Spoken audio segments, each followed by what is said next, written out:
नमस्कार दोस्तों, मैं अर्नब चक्रवर्ती। तो आईएमएस ऑलरेडी आ चुका है।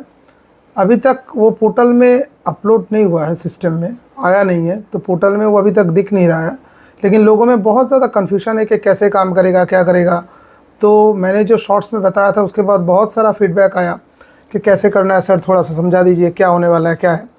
तो आपके लिए एडवांटेज ही एडवांटेज है।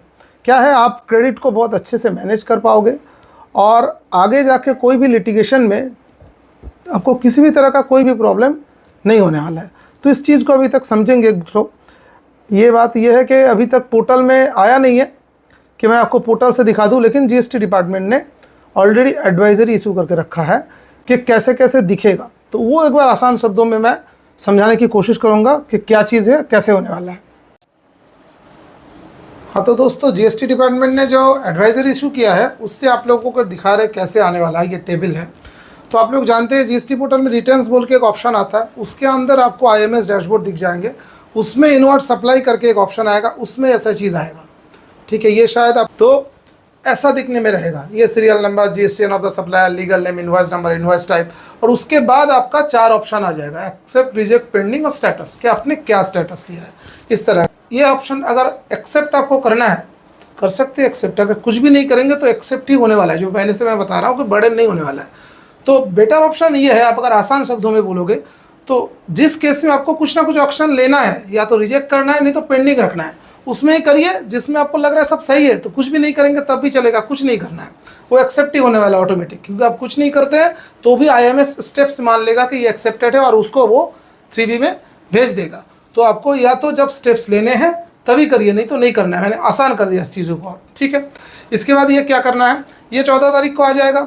आप उसके बाद 3B भरने से पहले आपको ये करना है, अपने एक्शंस लेने हैं। अगर आप नहीं लेते तो मेनली जो बात पहले बोला गया था वही है, ऑटोमेटिक 2B से 3B में चला जाएगा। लेकिन आप अगर कुछ एक्शन लेना चाहते हैं तो आप एक्शन लीजिए। कब लेना है, जब आपका 2B जनरेट हो गया 14 तारीख और 3B भरने से पहले। लेकिन 3B भरने का डेट होता है 20 तारीख और 24 तारीख। तो कन्फ्यूजन होगा आपको कि मैंने तो 20 तारीख को नहीं भरा, 24 तारीख को नहीं भरा, डेट चला गया, हम 3B भरे ही नहीं है। तो अब तो 3B भरने जा रहे हैं, 28 तारीख है मान लीजिए मंथ का। तो क्या आईएमएस ऑप्शन होगा? अरे भाई होगा। 3B भरने से पहले 3B का डेट ऑफ फाइलिंग 3B नहीं बोला गया है, due date of filing 3B नहीं बोला गया है, बोला गया 3B भरने से पहले। तो आप अगर 3B लेट से भरते हैं उसके लिए जो कार्रवाई है, इंटरेस्ट देना है, लेट फी देना है, वो जैसा है वैसा चलेगा। लेकिन 3B अगर आप लेट भी भरते हैं, मतलब कि 28 तारीख को 3B भर रहे हैं, तो तब भी आप आईएमएस करिए। आईएमएस करिए, उसके बाद आपको करना क्या, आईएमएस में आप एक्शन लिए, उसके बाद आपको एक बटन अवेलेबल हो जाएगा, वो है रिकम्प्यूट। आप रिकम्प्यूट बटन में क्लिक करिएगा, वो यहाँ पे दिख नहीं रहा, रिकम्प्यूट का बटन होगा, उसमें आप क्लिक करिएगा तो आपका आईटीसी वो कंप्यूट करेगा। कैसे करेगा समझा देते हैं। आपने अगर स्टेप्स में रिजेक्ट किए हैं तो वो निकाल देगा, वो 2B से 3B में ले जाने के टाइम। अगर आपने पेंडिंग में रखा है वो भी वो निकाल देगा, ऑन होल्ड कर देगा। रिजेक्ट को निकाल देगा, पेंडिंग को निकाल देगा, एक्सेप्ट को ऐसे भी लेने वाला है। अगर कुछ नहीं किया है तो भी वो ऐसे ही लेने वाला है। तो 2B से 3B में ऑटोमेटिकली जाने के टाइम ये दोनों चीज़ को वो छोड़ के जाएगा। तो कैसे करना है, जब आप, लेकिन 3B आपका भरना ज़रूरी है। 3B अगर नहीं भरते हैं तो नेक्स्ट महीना में 2B में नहीं आएगा। इस चीज़ का ध्यान रखना ज़रूरी है। और एक इम्पॉर्टेंट अपडेट है उसके साथ, क्या है कि आपने एक्सेप्ट कर लिया, एक इनवॉइस भरा दिख गया आपको आईएमएस में, आपने एक्सेप्ट कर लिया, ठीक है। उसके बाद उस इनवॉइस का 3B में चला गया। उसके बाद क्या हुआ, नेक्स्ट महीने में सप्लायर ने उस इनवॉइस को अमेंड कर दिया है पोर्टल में, ठीक है।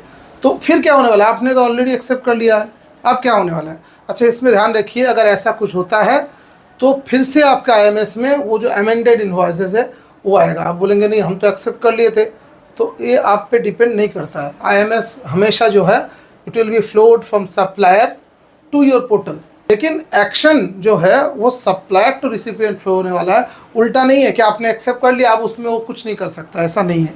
अगर वो अमेंड कर देता है जीएसटी और 1 के नेक्स्ट महीने में या 1A में, जिस तरह से ऑप्शन उसके पास है अमेंड करने का, तो अगर वो अमेंड करता है तो वो चीज़ें अमेंड होकर नेक्स्ट बार में आईएमएस में आएगा और आपको उस हिसाब से ही फिर से एक्शन लेना है या जो भी करना है, फिर से वो 3B में उस तरह से जाएगा। और आपको 2 चीज़ों का ध्यान रखना है कि हर महीना का 3B भर देना है, नहीं तो नेक्स्ट महीना में 2B जनरेट नहीं होगा। और उसके बाद आप आईएमएस में कोई एक्शन लिए हैं, उसके बाद भी अगर कोई चेंजेस हुए हैं थ्रू सप्लायर नेक्स्ट अमेंडमेंट में, नेक्स्ट GST 1 के अमेंडमेंट में या 1A के अमेंडमेंट में, तो उसका चेंजेस फिर से थ्रू IMS आ जाएगा। ये पूरा IMS का आपका बेसिक अंडरस्टैंडिंग, ये पूरा हमने रेसिपिएंट के बेसिस पे ये पूरा क्लियर पिक्चर आपको देने का कोशिश किया। मतलब परचेसर सप्लायर का इसका इफेक्ट क्या है, बहुत ही छोटा सा इफेक्ट है उनके लिए, उसके लिए मैं एक छोटा सा एक वीडियो लेके आऊँगा। तो बाकी रेसिपिएंट के पॉइंट ऑफ व्यू से ही ये था पूरा।